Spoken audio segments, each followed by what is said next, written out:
नमस्कार दोस्तों, कैसे हैं? आई होप आप अच्छे होंगे। मैं प्रदीप ऑनलाइन क्लासेस में आपका स्वागत करता हूं। तो आज हम लोग इस वीडियो में पढ़ने वाले हैं कि मूलों की संख्या कैसे निकालें, जो एक काफ़ी महत्वपूर्ण टॉपिक है दोस्तों। तो चलिए शुरू करते हैं और देखते हैं कि मूलों की संख्या कैसे निकाला जाता है दोस्तों। तो चलिए देखिए मूलों की संख्या कैसे निकालते हैं। तो मूलों की संख्या निकालने का कई तरीका है और कई प्रकार से मूलों की संख्या निकाली जाती है। हम लोग इस वीडियो में दोस्तों पढ़ने वाले हैं फर्स्ट टाइप का जो होता है मूलों की संख्या निकालने वो पढ़ेंगे, और इसे अगली वाली वीडियो में आपको सेकेंड टाइप वाला बताऊंगा। तो देखिए मूलों की संख्या निकालने का एक फार्मूला होता है दोस्तों, इसको याद रखेगा आप लोग। मूलों की संख्या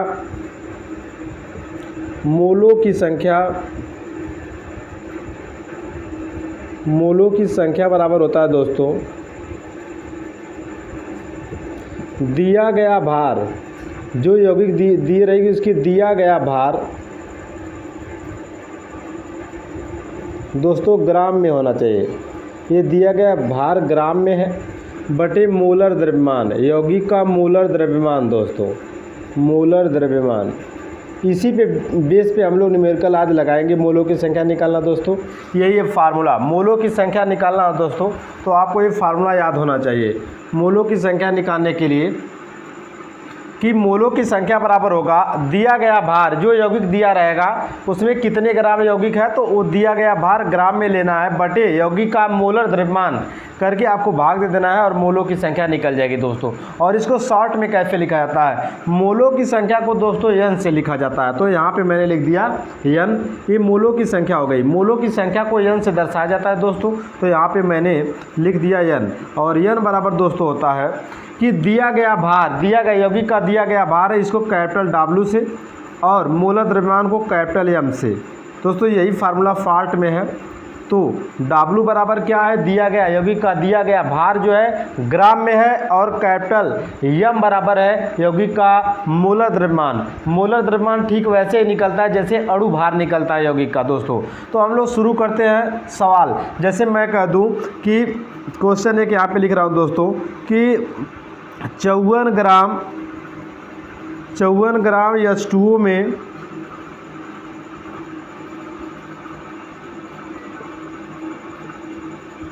मोलों की संख्या ज्ञात करिए। मोलों की संख्या ज्ञात करो। दोस्तों यहाँ पे मैंने सवाल लिख दिया कि 54 ग्राम H2O में, 54 ग्राम आपका H2O है, इसमें मोलों की संख्या बतानी है दोस्तों।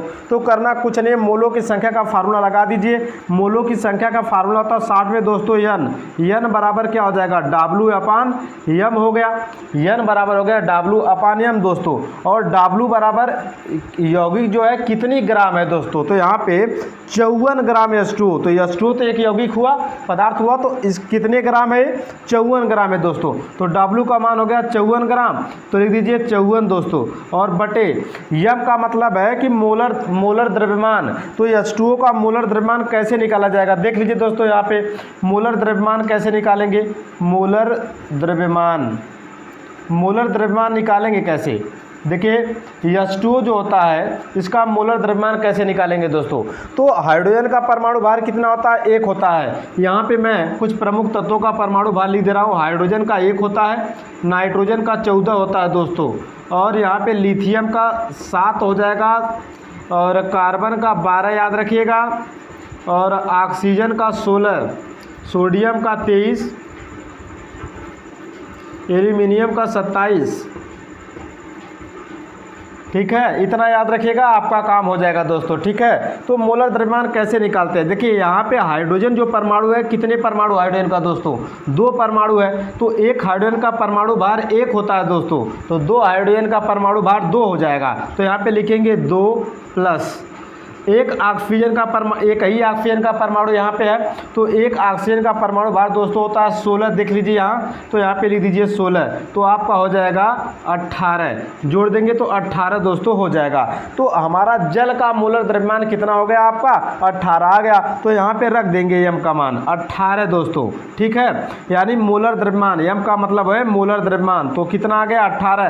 काट दीजिए, 18 × 3 = 54, यानी दोस्तों आपका मोलों की संख्या बराबर 3 आ गई। ठीक है, तो इस तरह मोलों की संख्या निकाल सकते हैं बहुत ही आसानी तरीके से। और हम लोग थोड़ा लगाते हैं क्वेश्चन दोस्तों, जैसे इसी को मैं बदल दूं और इसको मिटा दे रहा हूं।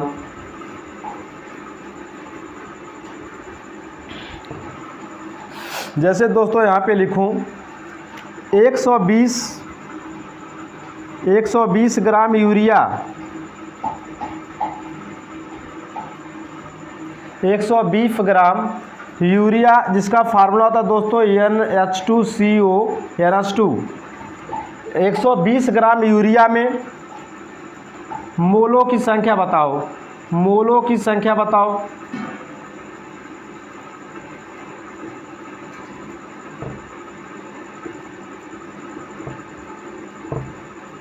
दोस्तों यहाँ पे मैंने लिख दिया कि 120 ग्राम मान लीजिए आपका यूरिया है और इसमें मोलों की संख्या बताना। दोस्तों आपको कुछ नहीं करना है, जब भी अगर ग्राम में दिया हो, यौगिक का भार ग्राम में दिया हो तो उसके लिए यही फार्मूला लगाएंगे, और कणों की संख्या जब दिया तो उसके लिए अलग फार्मूला है, बाद में बताऊंगा। तो यहाँ पे फार्मूला याद रखिएगा N = W/M दोस्तों। तो N बराबर हो जाएगा कि W का मतलब कितना ग्राम यूरिया है दोस्तों, तो 120 ग्राम है, तो यहाँ पे लिख दीजिए 120 बटे। और समस्या यहाँ पे मोलर द्रव्यमान, M का मतलब है दोस्तों मोलर द्रव्यमान, तो मोलर द्रव्यमान यूरिया का निकालना पड़ेगा जो यौगिक दिया रहेगा। तो कैसे निकालेंगे, यहाँ पे हम निकालते हैं मोलर द्रव्यमान। ये भी सीख लीजिए कि मोलर द्रव्यमान कैसे निकाला जाता है दोस्तों। तो मोलर द्रव्यमान निकालना है किसका, यूरिया का, यानी NH2CO NH2 का आपको निकालना है मोलर द्रव्यमान। तो कैसे निकलेगा दोस्तों, देखिए यहाँ पे नाइट्रोजन का कितना एटम है, यहाँ पे नाइट्रोजन 1 है तो लिख दीजिए 14। ठीक है, क्योंकि नाइट्रोजन का परमाणु भार 14 होता है, देख लीजिए यहाँ पे लिखा हूँ 14।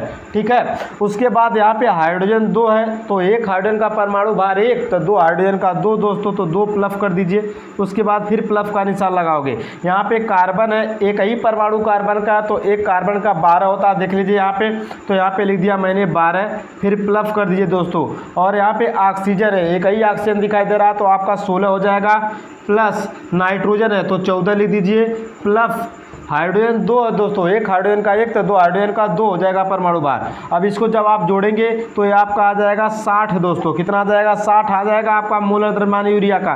तो यहाँ पे रख देंगे 60 दोस्तों, तो 60 से काट दीजिए तो मोलों की संख्या आपका 2 आ गई। मोलों की संख्या कितना आ गई दोस्तों, तो इस तरह से ये भी सवाल हमारा जो है बहुत ही आसानी तरीके से लग सकता है। ठीक है, तो एक सवाल और हम लगाते हैं दोस्तों,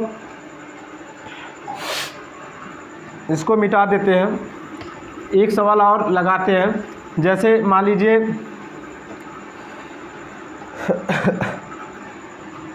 196 ग्राम H2SO4 में मोलों की संख्या बताओ, मोलों की